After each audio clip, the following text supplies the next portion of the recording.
Em nome do Pai, do Filho e do Espírito Santo. A graça de nosso Senhor Jesus Cristo, o amor do Pai e a comunhão do Espírito Santo estejam sempre convosco. Bom dia, iniciamos a nossa oração da manhã neste dia 11 de setembro, que nos traz às memórias todo aquele acidente que aconteceu aqui bem perto de nós, em Nova Iorque, no 11 de setembro. Famoso 11 de setembro. Nós fazemos esta oração e enviamos um abraço, uma saudação muito amiga para todos os doentes e para os seus familiares, e fazemos a oração na igreja de Nossa Senhora de Fátima, cuja imagem chegou aqui à nossa cidade em 1963. Portanto, esta igreja que está na cidade de Kingston, província de Ontário, no Canadá, e somos uma comunidade, uma paróquia criada pelo sonho, pelo desejo, pelo trabalho, pelo sacrifício dos imigrantes católicos de língua portuguesa, que se identificam com o projeto que Jesus Cristo nos deixou, do amor, projeto de amar, e de olharmos para o reino dos céus, construir no mundo o reino, um mundo melhor, mas olhando para o reino dos céus, para onde caminhamos.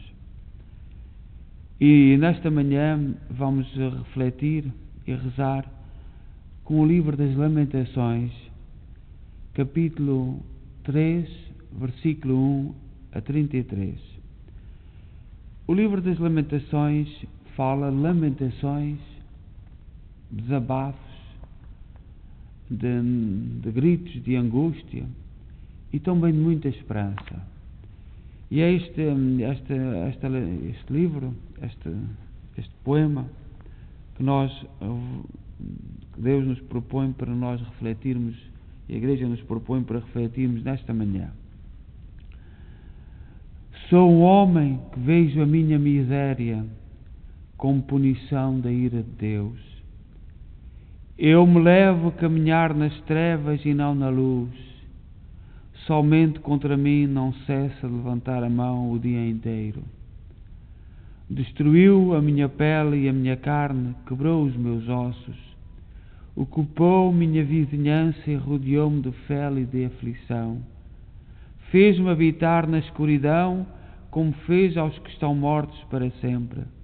Cercou-me de muros para eu não escapar, reforçou as minhas algemas.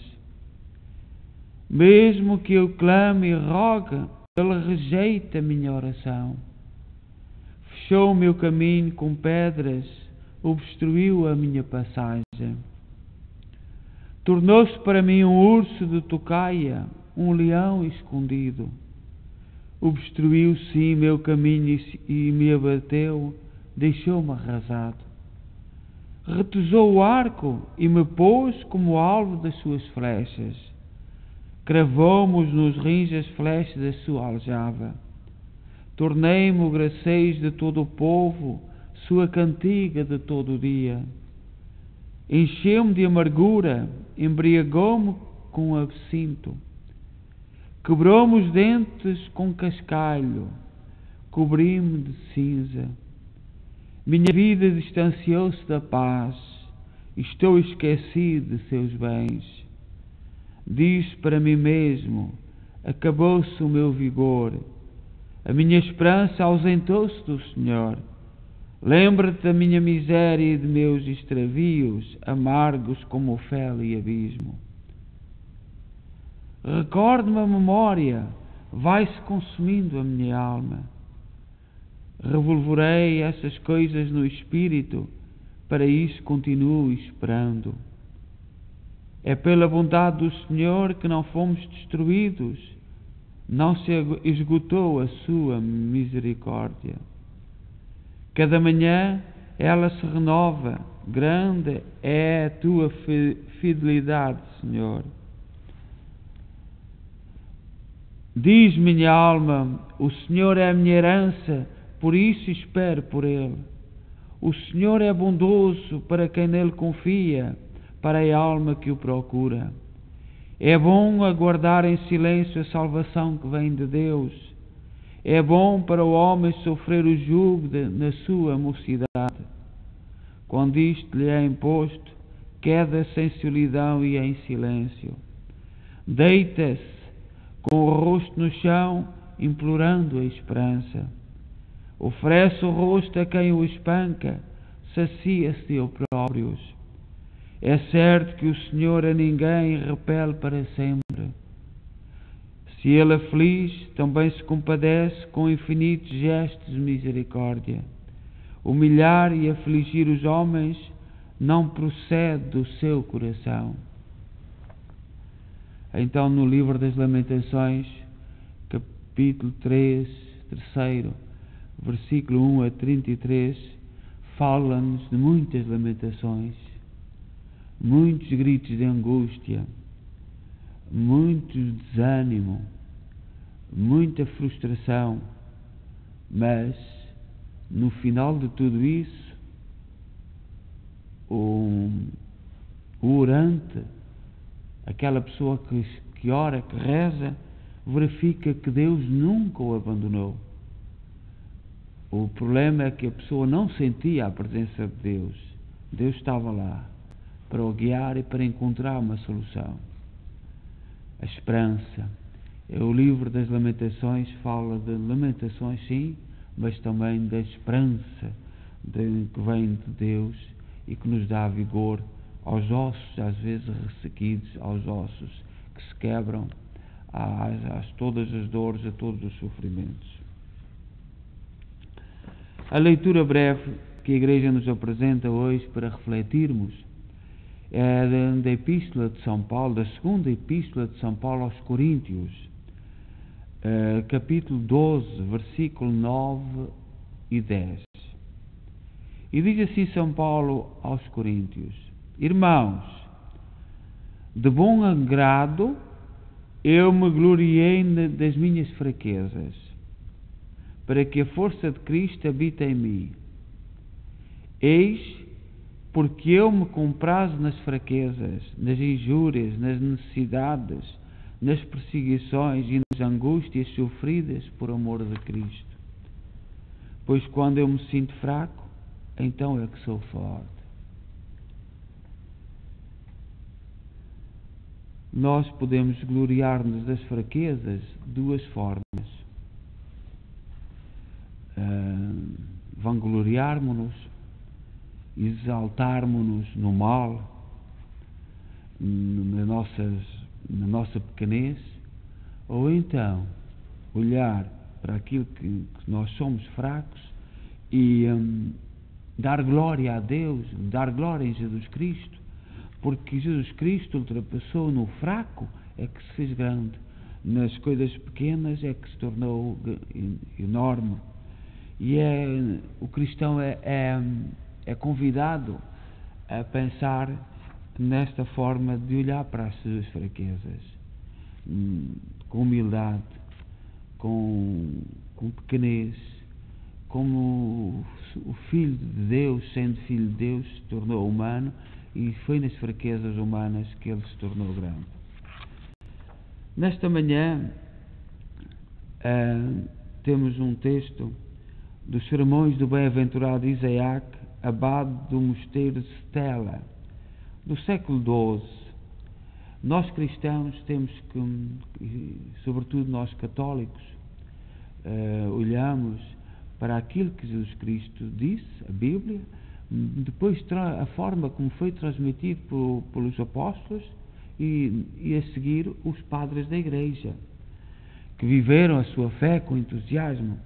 E no século XII o abade, portanto o superior do mosteiro de Stella, escreveu isto, um texto muito bonito: Cristo não quer perdoar nada sem a Igreja.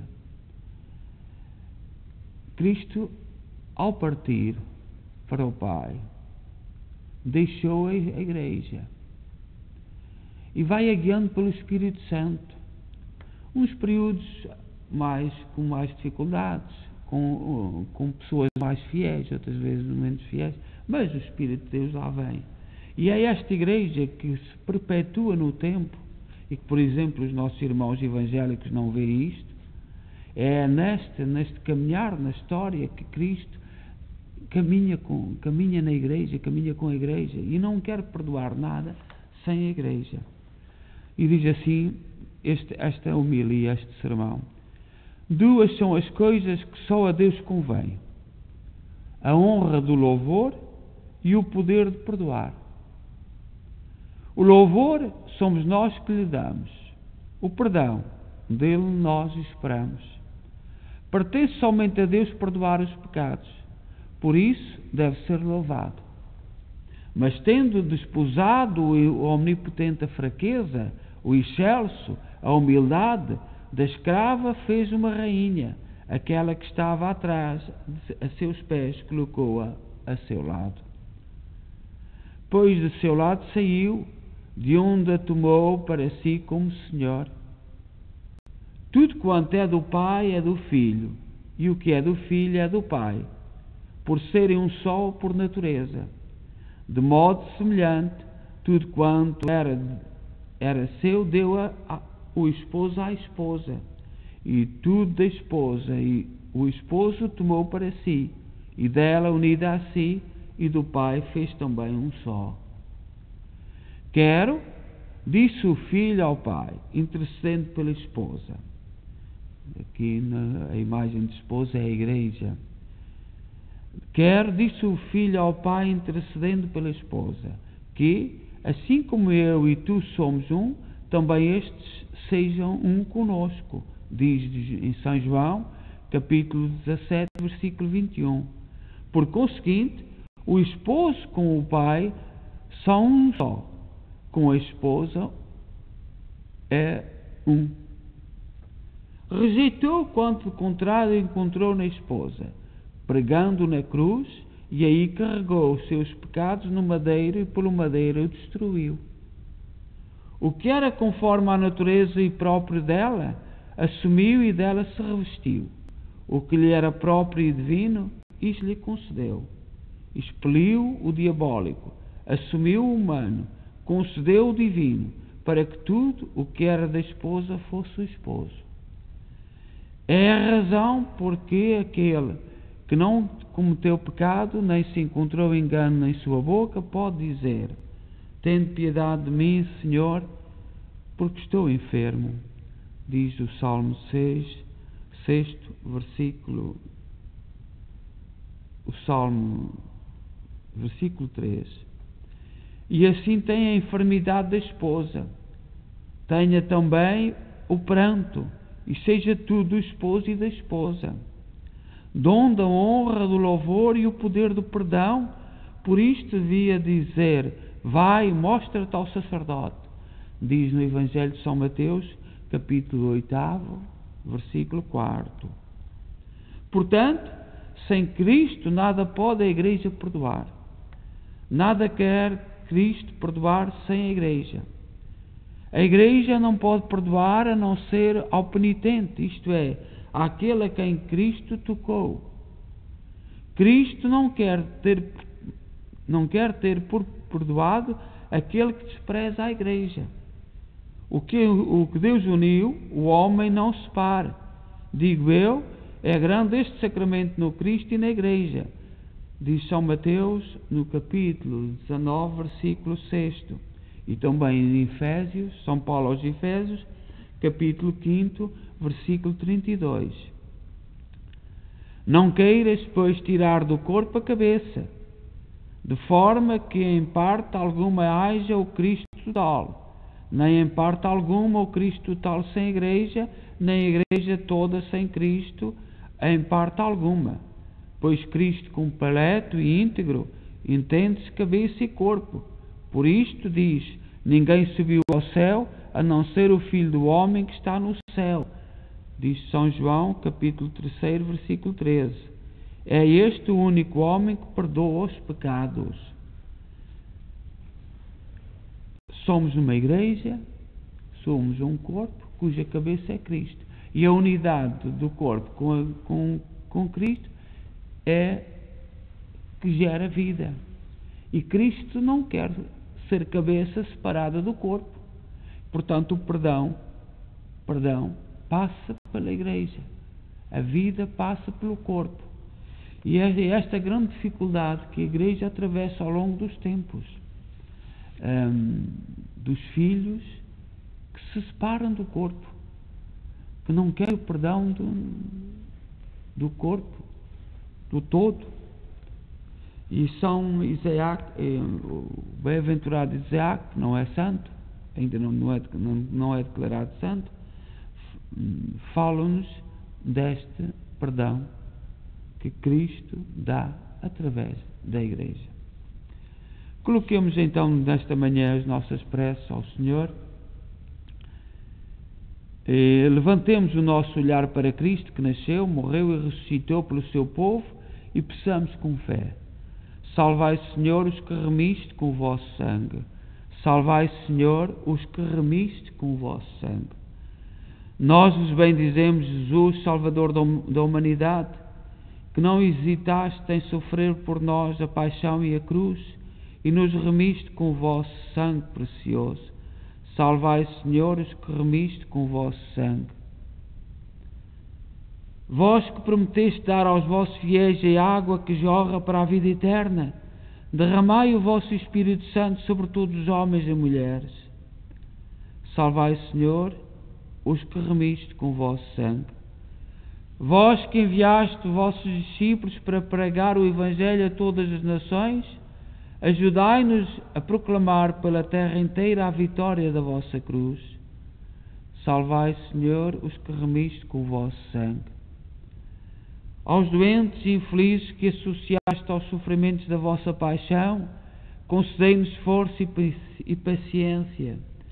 Salvai, Senhor, os que remiste com o vosso sangue. Rezemos por todas as vítimas do 11 de setembro, aqui em Nova Iorque, nós que estamos tão perto do Estado de Nova Iorque, por todos aqueles que perderam a vida, pelas suas famílias, pelas marcas que ficaram, para que o Senhor nos dê paz, dê conversão aos terroristas, que o terrorismo não seja uma constante do nosso mundo. E neste dia 11 de setembro coloquemos todas essas preces diante do Senhor. Salvai, Senhor, os que remiste com o vosso sangue. Pai nosso que estais nos céus, santificado seja o vosso nome. Venha a nós o vosso reino, seja feita a vossa vontade, assim na terra como no céu. O pão nosso de cada dia nos dai hoje. Perdoai-nos as nossas ofensas, assim como nós perdoamos a quem nos tem ofendido. E não nos deixeis cair em tentação, mas livrai-nos do mal. Ave Maria, cheia de graça, o Senhor é convosco. Bendita sois vós entre as mulheres, bendito é o fruto do vosso ventre, Jesus. Santa Maria, Mãe de Deus, rogai por nós, pecadores, agora e na hora da nossa morte. Amém. Glória ao Pai, ao Filho e ao Espírito Santo, agora e sempre. Amém. Oremos. Pai Todo-Poderoso, derramai vossa graça em nossos corações, para que, caminhando à luz dos vossos preceitos, sigamos sempre a vós como pastor e guia. Por nosso Senhor Jesus Cristo, vosso Filho, na unidade do Espírito Santo. Amém. O Senhor esteja convosco. Abençoe-nos Deus Todo-Poderoso, Pai, Filho e Espírito Santo. Amém. Vamos em paz e que o Senhor nos acompanhe. E que o Senhor nos dê a todos um santo dia, um dia que olhemos mais para a esperança do que para as lamentações. Olhemos para a Igreja como corpo de Cristo, que através da Igreja que Cristo perdoa. Todos bom dia.